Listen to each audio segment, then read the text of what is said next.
فوز صعب للنادي الأهلي على نادي غزل المحلة بنتيجة 1-0. ماتش ما كانش سهل تماما على النادي الأهلي.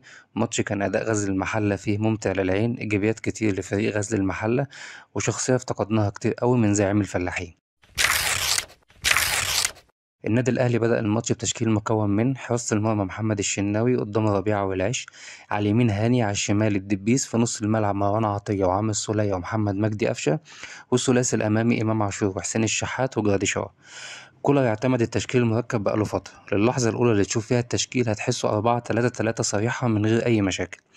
في أرض الملعب بتلاقي التشكيل اتحول ل3-4-2-1 وبتلاقي حلول كتير وفرص كتيرة جدا. ودفاعيا بتتحول الخطة ل4-4-2 صريحة عشان نكون متماسكين دفاعيا.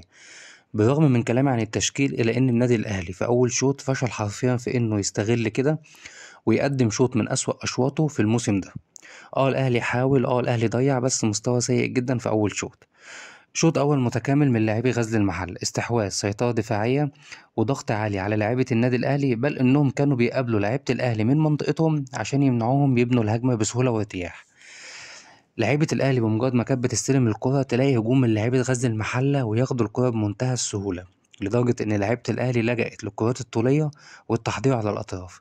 ارتباك كبير جدا في صفوف لعيبة النادي الأهلي سبب الضغط العالي اللي نفذه لعيبة غزل المحلة، واللي كان هيتوج بهدف في الدقيقة 42 للاعب محمد بن شرقي اللي هنرجع له إن شاء الله في آخر الفيديو. بس الشناوي تألق وخرجها بأمان.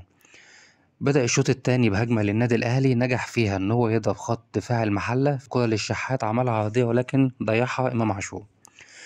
لحد ما جينا للحظة الحاسمة وهي لحظة هدف النادي الأهلي الأول من فاول وجملة جميلة جدا جدا سجلها إمام عاشور، حاجة كده من ريحة تريكة. وإمام رفض الاحتفال احترام لأنه كان لاعب في صفوف المحلة. بعد الهدف ترجع السيطرة تاني للمحلة لحد ما تيجي الدقيقة 74 ويغلط كريم الدبيس في باص بسببه يغلط مصطفى العش ويعمل فاول مع لاعب المحلة ويحصل على طرد مباشر، واللي بسببه هيغيب من ماتشين ل3 ماتشات. لكن اتفاجئ بعد الماتش ان اللاعب هيغيب عن ماتش الاسماعيلي بس، وبعد مراجعة القوانين الخاصة بالطرد المباشر لقيت ان في القانون بينص على ان في حالة حصول اللاعب على الكارت الاحمر المباشر، ولكن كان السبب من ان هو يمنع الفريق المنافس من احراز هدف، في الحالة دي بس بيحصل استثناء للقاعدة واللاعب بيغيب ماتش واحد بس. سيل كولر بعد الطرد عمل تبديلين، سحب قفشه والسولية ونزل نيدفيد واكرم توفيق عشان يأمن نص الملعب امام لاعبي المحل.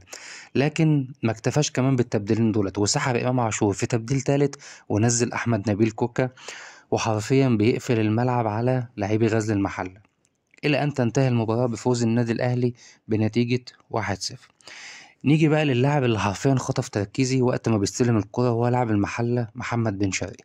لاعب صغير في السن ولاعب إمكانياته عالية وباين عليه قوي المهارة اللي بيمتلكها.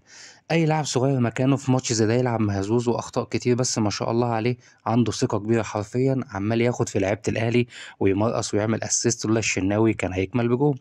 ده غير التسديدة اللي احنا اتكلمنا عنها اللي شاطها ولكن الشناوي منعها برضه، واللي لو كانت جت كان حرفيا هياخد هدف الجولة مستريح. اتمنى منه ان هو يحافظ على نفسه ويطمح انه في السنين الجايه ينتقل لنادي اكبر سواء في مصر او بره مصر، عشان حرام الموهبه دي تروح. في نقطه كمان حابب اتكلم عنها وهي كالعاده النقطه اللي بنتكلم عنها في كل فيديو، الا وهي التحكيم. مدافع غزل المحله عمل 3 لقطات ب3 تدخلات، ال3 اصعب من بعض.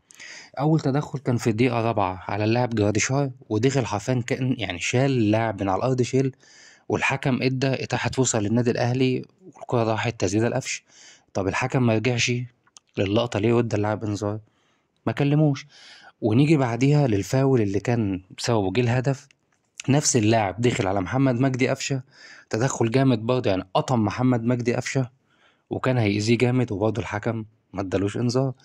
بعديها برضه يا دوبك قبل طرد مصطفى العش ب4 دقايق اللاعب دخل بالستارز في رجل مصطفى العش وبرضه الحكم ما ادالوش انذار. فبصراحة دي علامات استفهام جدا على أداء الحكم في ماتش النهاردة، إن لاعب بيدخل 3 تدخلات ال3 أجمد من بعض وما ياخدش إنذار أو حتى ما يطردش، ولا هو القانون ما يتطبقش غير على الأهلي بس. في النهاية ما تنساش لو عجبك الفيديو تعمل لايك واشتراك في القناة وتفعل زر الجرس عشان يوصلك كل جديد. في أمان الله.